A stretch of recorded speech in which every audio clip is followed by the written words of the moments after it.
সেলিম আহমেদের নাম কাটার জন্য অ্যাপ্লাই করেছে এবং এই সিগনেচার সেলিম আহমেদ বলছে সেলিম আহমেদের নয়, অ্যাপ্লিকেন্ট খুদ না করছে তার সই এটা নয়। এখন যদি আমি এটা কোনোভাবে ভেরিফাই করি আর এই অ্যাপ্লিকেন্ট যদি মামলা করে, সবার আগে চাকরি যাবে আমার সেফটিটা তো আমাকে দেখতে হবে।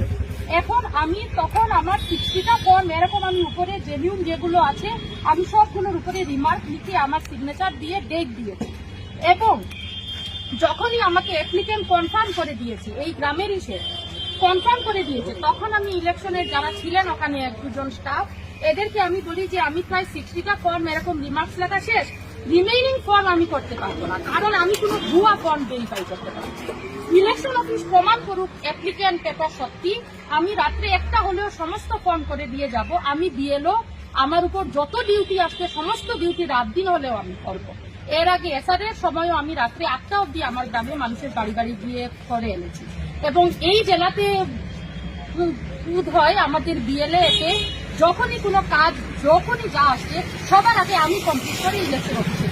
আমার এই কাজ করতে কোনো অসুবিধা নেই, কিন্তু এমপ্লয়ি হিসাবে আমার সেফটির ব্যাপার তো আছে। এই গ্রামের স্কুলে আমি যাব, মানুষ যদি আমাকে ধরে বেঁধে রাখে, মানুষ যদি আমাকে মারে, আমার উপর যদি মামলা করা হয়, আমি তখন কি করব?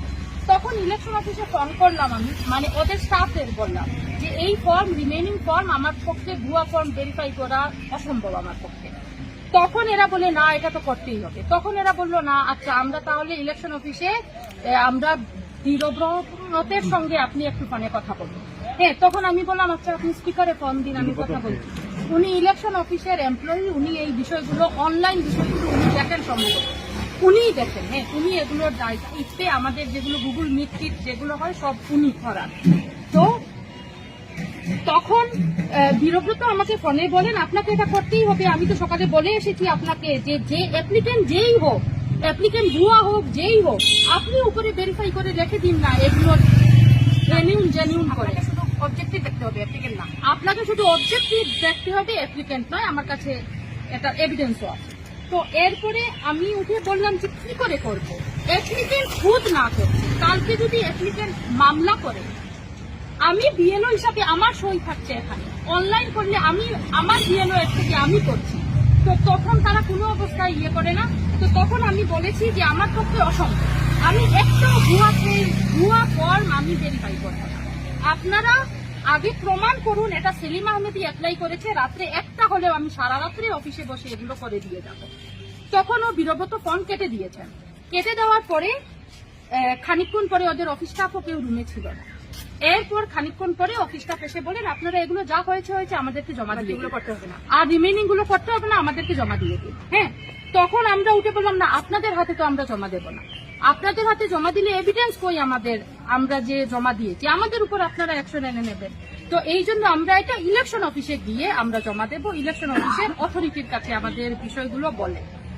এবং 2 নম্বর আরেকটা বিষয় হলো আমরা মহিলা এমপ্লয়ি, মহিলাদের শারীরিক হাজার রকমের সমস্যা থাকে। সকাল থেকে আমাদের জেলা গ্রন্থাগারের একটা রুমে কোনো টেবিল নেই, চেয়ারের মধ্যে কুকুরে বসে এতগুলো ফর্মের সঙ্গে মিলানোর জন্য ফাইল সঙ্গে statement, date list, shifted list সব চেয়ারের উপরে রেখে বসে উবু হয়ে আমরা সকাল থেকে 11টার সময় আমরা উঠেছি, 11টার সময় আমরা এসেছি জেলা গ্রন্থাগারে। আর এখন হলো গিয়ে আপনারা এখন এত সময় ধরে একটা ফুটা জল না, একটা ফুটা চা না, আমরা যে এই কাগজগুলো রেখে বেরিয়ে গিয়ে একটা চা খাবো সেই সুযোগও আমরা নেই। তো এটাই অনুরোধ ইলেকশন কমিশনের কাছে যে তাদের যে এমপ্লয়িরা আছে, যে ফিল্ড লেভেল ওয়ার্কার বিএলওরা আছে, এরা এদের স্কুল ডিউটি ছেড়ে অনেক সমস্যা করে এইগুলো কাজ করছে, অন্তত এদের একটা হেলদি ওয়ার্ক এনভায়রনমেন্ট হোক দেওয়া। যে আজকে যদি একটা চেয়ার টেবিল থাকতো আমাদের হয়তো শারীরিকভাবে এই অসুবিধাগুলো হতো না। আজকে যদি এইরকম ভুয়া অ্যাপ্লিকেশন ফর্ম অ্যাপ্লিকেন্ট না করছে তাহলে তো ভুয়াই এটা। এগুলো যদি আমাদের কাছে না আসে, আমরা যদি ভেরিফাই না করি, আমাদের লাইফ রিস্কও আসে না। একটা ডিপার্টমেন্টের এমপ্লয়ীদের সুরক্ষা ডিপার্টমেন্ট দেখবে, এমপ্লয়ীদের ফিজিক্যাল হ্যারাসমেন্ট হোক আর তার যে কোনো রকমের সেফটি সেই ডিপার্টমেন্ট দেখবে। এখন আমরা যে ডিপার্টমেন্টের হয়ে কাজ করছি সেই রাত দিন এক করে আমরা গ্রামে, আমাদের সকলেরই শহরে গড়, অথচ আমাদের স্কুল গ্রামে, সেই গ্রামের স্কুলে আমাদের স্কুলের বিএলও আমরা এলাকা। তো আজকে যখন বিএলওরা এত রাত দিন এক করে সমস্ত কাজ করছে, সমস্ত ফিল্ড ওয়ার্ক করছে, এদের তো একটু তো মানুষের সমান মানে সম্মানের প্রয়োজন নেই, একটু সুবিধাটুকু দেওয়া তো উচিত। বিষয়গুলো মানে আপনাদেরকে ইনভাইটেশন দেওয়া হয় ট্রেনিং এর জন্য। হ্যাঁ হ্যাঁ, আমাদের কাছে আগে দেওয়া হয় ট্রেনিং এর জন্য, কিন্তু এখানে আনার পর কি করা হয় সেই বিষয়টা আমার এখানে আনার পরে আমাদের ট্রেনিং হয় ট্রেনিং হয় না, আমাদেরকে ফর্ম হয় দেওয়া। ম্যাডাম ম্যাডাম একটা প্রশ্ন হইল গিয়া যে আপনারা যে ফর্ম গুলা যে আপনার অবজেকশন আইছে এগুলো সব কিটা মাইনরিটি মানুষ নেই না অন্য মানুষও আছে? এখন দেখুন মাইনরিটি মানে রিলিজিয়াস মাইনরিটি নেই ইত্যাদি বিষয়ে আমি যাবই না। এখন এখানে এপিক নাম্বার আছে, ভোটারদের নাম আছে। একজন আমাদের নিয়ম কি হলো, আমাদের আইন কি বলে, ইলেকশন কমিশন কি বলে, যে একজনও জেনিউন ভোটারের নাম বাদ যাবে না, আর একজনও যে জেনিউন নয় তার নাম ইনক্লুড হবে না। এখন আমাদেরকে যে ফর্ম দেওয়া হয়, কোইন্সিডেন্টলি প্রত্যেকজন মানুষ জেনিউন ভোটার। সে ছেলে হতে পারে, মেয়ে হতে পারে, মুসলিম হতে পারে, থার্ড জেন্ডার হতে পারে, যে কেউ হতে পারে, কিন্তু সমস্ত মানুষ জেনিউন ভোটার এই অর্থে যে হাউস টু হাউস ভেরিফিকেশনে যাওয়ার পর যে স্টেটমেন্ট আমাদের দেওয়া হয়েছিল, তাদের হোল্ডিং নাম্বার আর নামের এগেইনস্টে তাদের সিগনেচার আছে। সিগনেচার আছে মানে এই মানুষ এই গ্রামে এই ঘরে এই হোল্ডিং নাম্বারে আছে। তো এইগুলো আমাদেরকে জেনিউন ভোটারদের কিছু দিয়ে বলা হয়। প্রথমে বলা হয়েছিল গতকালকে অবধি এগুলো সব ফর্ম 7 অ্যাপ্লাই করে দিতে, যে কোনো কিছু ফর্ম 7 অ্যাপ্লাই হলেই এগুলোর যে নাম কেটে যাবে এরকম কোনো ব্যাপার নয়, এগুলোর হিয়ারিং হবে, আপনারা ফর্ম 7 অ্যাপ্লাই করে দিন। আপনাদের হাতে যে যেগুলো ফর্ম রয়েছে এক সম্প্রদায়ের মানুষের না অন্যান্য সম্প্রদায়ের মানুষের রয়েছে। এখানে এখন দেখা যাচ্ছে তো সেলিম আহমেদ অবজেকশন দিয়েছে, যে এই কমপ্লেইনটা করেছে, আর যার নামে কমপ্লেইন দিয়েছে এরকম লিপি চৌধুরী, আহমেদ হাসান, আব্দুল কাইয়ুম, হ্যাঁ, এবং ওর নামেও দিয়েছে, সব নামই এরকম। আচ্ছা, এবং যে সেও সেলিম আহমেদ। যে ফর্ম যেটা দিয়ে ফর্মের কাজটা এই ফর্মের কাজ হলো অফলাইনের ফর্ম 7, মানে ফর্ম 7 এ অ্যাপ্লাই মানে আমি অবজেকশন করলাম এই মানুষ এই এলাকাতে থাকে না। এখন এটার কাজ হলো গিয়ে ভেরিফাই করা, এবং ভেরিফাই করে যেটা ঠিক এটা অ্যাপ্লাই করা।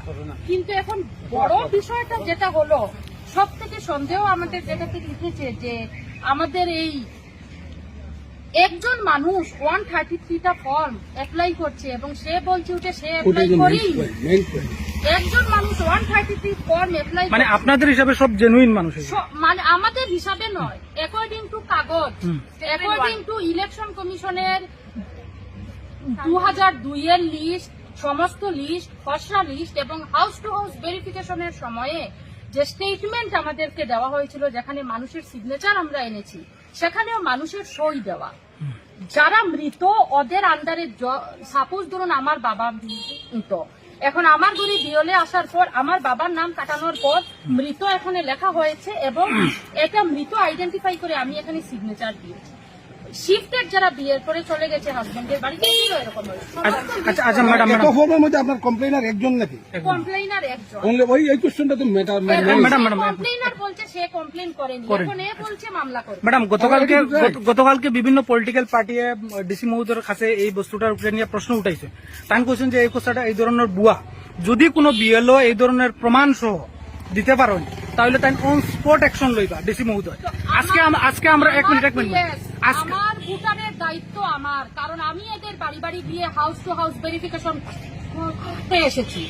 আমার ভোটারের যতটা ফর্ম এখানে আছে প্রত্যেকটা ভোটার হলো গিয়ে জেনিউন ভোটার, এবং যে অ্যাপ্লিকেন্ট সেলিম আহমেদ, আপনারা এখন সেলিম আহমেদকে ফোন করুন, ও অ্যাপ্লাই করেনি, ও বলছে আমাকে হুমকি দিচ্ছে, আমাকে আমার উপর, ও ম্যাডামের নাই স্যারেরও সেম ইস্যু, এফআইআর দেবে, মামলা করবে আমার উপরে। হ্যাঁ, তখন আমি একজন এমপ্লয়ি হিসাবে কি করবো আমি? ম্যাডাম, আরেকটা কথা হইল এখানে বর্তমান ইলেকশন কমিশনার এখানে আসুন ডিসি অফিসে, তাহলে আমরা চাইমু যে আপনারা যদি হয় তাহলে আপনারা ইলেকশন কমিশনার আসুন আর ডেপুটি কমিশনার আসুন, আপনারা এখানে গিয়ে এভিডেন্স সহ দিয়া দিন, এখন দিয়া দেন। এখন বর্তমান ইলেকশন কমিশনার আসুন, কেন শুনবে না?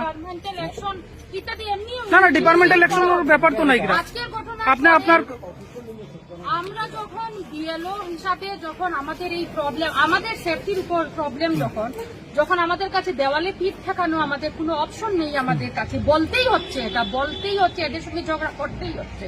তো এই অবস্থায় যখন এসেছি তখন কালকে আমাদের উপর ডিপার্টমেন্টাল অ্যাকশন আনা হবে শিওর আমরা। তাহলে আপনারা ইলেকশন কমিশনার আছেন, যান এখন, আমরা সহযোগ করবো, আপনারা যান। অ্যাকশন আনবে যে কোনো একটা জিনিস হচ্ছে ডিপার্টমেন্টাল অ্যাকশন ফরম 7 যেটা ফরম 7 কেউ অবজেকশন করার পর বিএলও রেসপেক্টিভ ভোটারের এগেইনস্টে ভেরিফিকেশন করবে অন দ্য স্পট।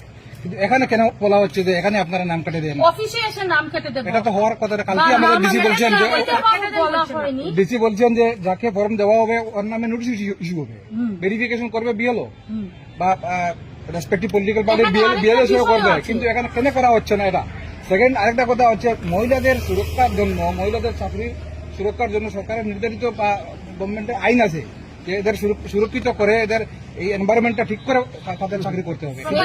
এই ধরনের কোনো এনভায়রনমেন্ট কেন নাই সেগুলো আপনারা ইলেকশন কমিশনার এখানে আছেন, কেন ভায়োলেশন করছেন ইনি? সেই আইনটা কেন মহিলাদের সুরক্ষা আর মহিলাদের সেফটি এখানে সব ধরনের ব্যবস্থা থাকতে হবে মহিলাদের চাকরির ক্ষেত্রে, এখানে কেন হচ্ছে না? এগুলি আপনারা তুলতে পারেন।